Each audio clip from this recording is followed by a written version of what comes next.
नमस्कार, हिमाचल बुलेटिन में आपका स्वागत है। पेश हैं आज के समाचार।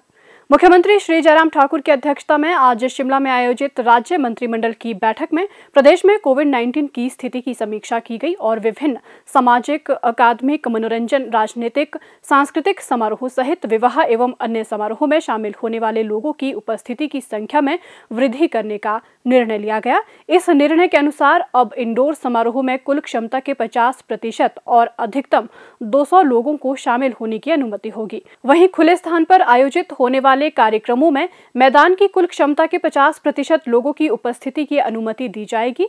ये भी निर्णय लिया गया है कि प्रमुख पर्यटन स्थलों पर उपायुक्त और पुलिस अधीक्षक कोविड उपयुक्त व्यवहार सुनिश्चित करेंगे।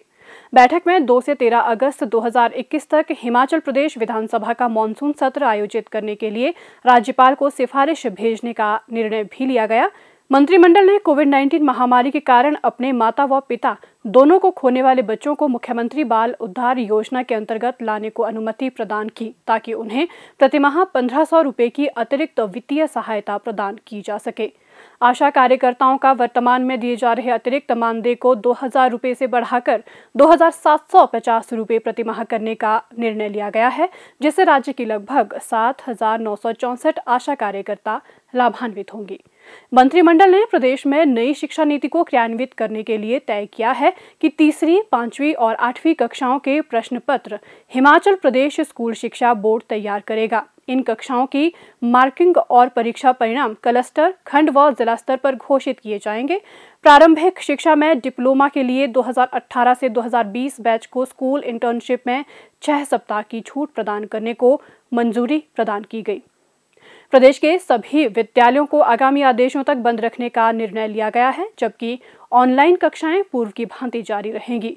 मंत्रिमंडल ने कॉलेजों के प्रथम और द्वितीय वर्ष के विद्यार्थियों को अगली कक्षा में स्तरोन्नत करने का निर्णय लिया।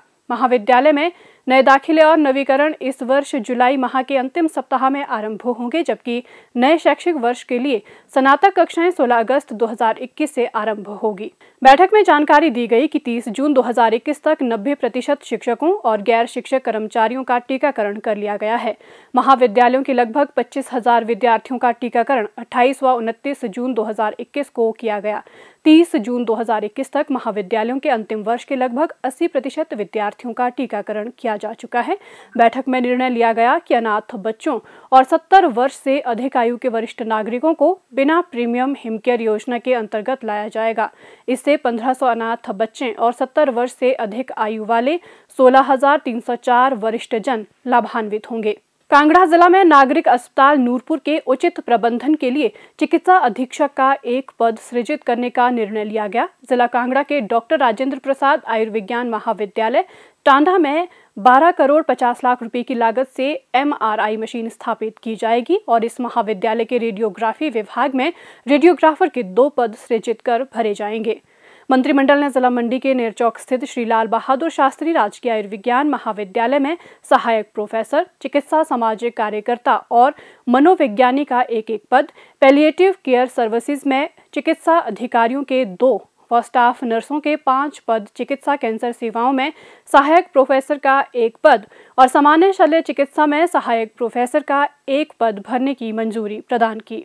जिला चंबा में प्राथमिक स्वास्थ्य केंद्र मड़ी को सामुदायिक स्वास्थ्य केंद्र के रूप में स्तरोन्नत किया जाएगा, जिसमें विभिन्न श्रेणियों के 5 पद भरे जाएंगे। वहीं IGMC शिमला में प्रसूति एवं स्त्री रोग प्रोफेसर का 1 पद सृजित करने व इसे भरने की स्वीकृति दी गई है। मंत्रिमंडल ने जन सुविधा के लिए जिला शिमला की कुफरी स्थित यातायात पुलिस सहायता कक्ष को स्थायी पुलिस चौकी में परिवर्तित करने को अपनी मंजूरी प्रदान की। कर्मचारियों और आम जनता की सुविधा के लिए लोक निर्माण विभाग के सिरमौर जिला में राजगढ़ स्थित विश्राम गृह में 4 अतिरिक्त कमरों का निर्माण किया जाएगा। बैठक में मत्स्य पालन विभाग के बिलासपुर मुख्यालय में अतिरिक्त अथवा संयुक्त निदेशक का 1 पद सृजित करने का निर्णय लिया गया, जिसे हिमाचल प्रदेश प्रशासनिक सेवा के अधिकारी से भरा जाएगा। मुख्यमंत्री श्री जयराम ठाकुर की अध्यक्षता में आज शिमला में राज्य एकल खिड़की स्वीकृति एवं अनुश्रवण प्राधिकरण की 17वीं बैठक आयोजित की गई। इस बैठक में नई औद्योगिक इकाइयों की स्थापना और मौजूदा इकाइयों के विस्तार के लिए 13 परियोजना प्रस्तावों को स्वीकृति प्रदान की गई। इनमें लगभग 1297 करोड़ 23 लाख रुपए का प्रस्तावित निवेश होगा और लगभग 1718 व्यक्तियों को रोजगार की क्षमता होगी। मुख्यमंत्री ने बैठक के दौरान कहा कि आर्थिक मंदी के बावजूद हिमाचल प्रदेश निवेश आकर्षित कर पाने में सफल हो रहा है। प्राधिकरण ने आज की बैठक में 8 नई परियोजनाओं और 5 मौजूदा इकाइयों को विस्तार देने के प्रस्तावों को मंजूरी प्रदान की। मुख्यमंत्री श्री जयराम ठाकुर ने केंद्र सरकार में कैबिनेट मंत्री बनाए जाने पर श्री अनुराग सिंह ठाकुर को बधाई दी है। उन्होंने आशा व्यक्त की है कि कैबिनेट मंत्री के रूप में उनका कार्यकाल उपलब्धियों भरा रहेगा। श्री जयराम ठाकुर ने कहा कि विकास के मामले में हिमाचल प्रदेश को इसका बहुत अधिक लाभ मिलेगा। मुख्यमंत्री ने कहा, स्वाभाविक रूप से हमारे लिए हिमाचल प्रदेश जो छोटा प्रदेश है, केंद्र में जिस प्रकार का महत्व आदरणीय मोदी जी के नेतृत्व में सरकार में भी और उसके साथ साथ संगठन में भी दोनों जगह हिमाचल को जो सम्मान मिला है, मैं आदरणीय प्रधानमंत्री जी का हृदय से आभार व्यक्त करता हूं और भाई अनुराग ठाकुर जी को बहुत बहुत शुभकामनाएं देता हूं। हिमाचल के लिए ऐसी एक स्थिति है कि भारतीय जनता पार्टी के राष्ट्रीय अध्यक्ष हिमाचल से आदरणीय जगत प्रकाश नड्डा जी और केंद्र में मंत्री के रूप में अनुराग ठाकुर जी और फर्दर एलिवेट होकर के जो है वो नए काम को देखेंगे, तो स्वाभाविक रूप से हमारे लिए बहुत बड़ी एक प्रसन्नता का विषय है। मैं उनको शुभकामनाएं देता हूं, बधाई देता हूं हिमाचल की ओर से और हिमाचल के विकास के लिए बहुत सारी संभावनाएं जिन बातों को लेकर के हम मिलकर के करने की जो आने वाले समय में देखते हैं, उन सारी चीज़ों को पूरा करने की कोशिश करेंगे। मुख्यमंत्री श्री जयराम ठाकुर ने सहकार से समृद्धि के सपने को साकार करने के लिए नए सहकारिता मंत्रालय के गठन पर केंद्र सरकार के निर्णय का स्वागत किया है। मुख्यमंत्री ने कहा कि इस नए मंत्रालय का गठन देश में सहकारिता आंदोलन को मजबूत करने के लिए एक अलग प्रशासनिक, कानूनी और नीतिगत ढांचा प्रदान करेगा। श्री जयराम ठाकुर ने कहा कि ये मंत्रालय सहकारी समितियों के लिए व्यवसाय में सुगमता के लिए प्रक्रियाओं को कारगर बनाने और बहुराज्य सहकारी समितियों के विकास को सक्षम बनाने की दिशा में कार्य करेगा। सतत विकास लक्ष्य नीति आयोग की सलाहकार संयुक्ता समाद्दार ने आज शिमला में मुख्यमंत्री श्री जयराम ठाकुर से मिलकर उन्हें SDG इंडिया इंडेक्स और डैशबोर्ड 2020-21 का संस्करण भेंट किया। श्री जयराम ठाकुर ने इस अवसर पर कहा कि हिमाचल प्रदेश सतत विकास लक्ष्यों के अंतर्गत नीति आयोग द्वारा निर्धारित लक्ष्यों को प्रभावी ढंग से प्राप्त करने के लिए प्रतिबद्ध है। उन्होंने कहा कि राज्य ने SDG के अंतर्गत कुल मिलाकर 74 अंक हासिल किए हैं और नीति आयोग ने प्रदेश को देश भर में दूसरे स्थान पर आंका है। उन्होंने कहा कि नीति आयोग ने बेहतर कार्य, आर्थिक विकास, गुणवत्तापूर्ण शिक्षा, लैंगिक समानता, सस्ती और स्वच्छ ऊर्जा, स्वास्थ्य एवं खुशहाली की दिशा तथा असमानता को कम करने में राज्य की उपलब्धियों की सराहना की है। मुख्यमंत्री श्री जयराम ठाकुर ने भारतीय सिनेमा के प्रख्यात अभिनेता श्री दिलीप कुमार के निधन पर गहरा शोक व्यक्त किया है।